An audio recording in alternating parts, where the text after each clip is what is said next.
Sa akin ay hindi naman nawawala ang Diyos. Ang Diyos talaga ay sentro ng buhay ko. Ang Diyos ay kasama ko sa lahat ng aking gawain, sa lahat ng iniisip ko bawat araw.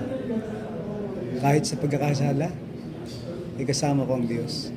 At kapag ako nagkakasala, ay iniisip ko na lamang ay maganda relationship ko sa Diyos. Mauunawaan niya lahat. Dahil naunawaan niya lahat. Sabi ko, parang kaibigan, parang sa asawa, parang sa yung someone na nakakaintindi sa iyo, sinasamahan ka kahit saan.